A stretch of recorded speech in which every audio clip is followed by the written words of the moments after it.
When Allah subhanahu wa ta'ala prohibits us from doing something and prevents us from doing it, this is not restricting our freedom. No, it's not. But this is meant to make you more free, so that you don't get slaved by urges and desires. As a human being, when we get our urges dominant and controlling us, we are getting closer to animals, slaved by urges, slaved by money, sex, alcohol, food, sleep, power. And when these material things start to control you, they start pulling you down, and you start sacrificing everything to meet these desires. So when Allah subhanahu wa ta'ala puts limits and rules for these desires, like not drinking and eating things that might harm us, like getting only married to meet the sex need, like having enough sleep to get our bodies rested so that we can get more time for work and worship, like everything Allah subhanahu wa ta'ala prohibited and put rules for these desires in a moderate way, was meant to be for our sake, for the sake of the health of the bodies,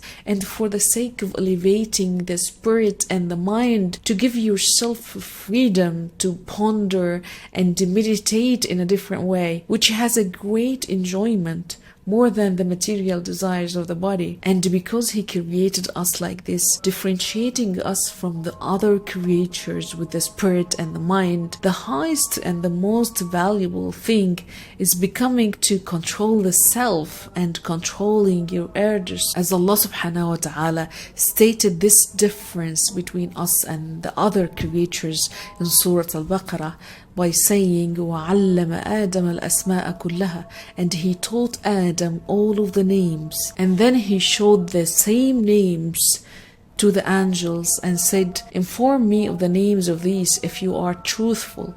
And the angels couldn't recognize the same names that were shown to Adam. So Allah subhanahu wa ta'ala created us with mind and knowledge that is different from any other creature. So we are very special to Allah subhanahu wa ta'ala. And when Allah subhanahu wa ta'ala said to the angels, I am placing a successor on earth, like He's putting Adam on earth, they said, will you place in it someone who will make corruption in it and shed blood while we declare your praises and glorify you? The angels asked this because they knew very well, as human beings, we will be pulled down with desires and urges to corruption. But Allah subhanahu wa ta'ala answered them, and He said, I know what you don't know, like He knows very well that there would be good people who do good deeds for the sake of Allah, and they would resist and fight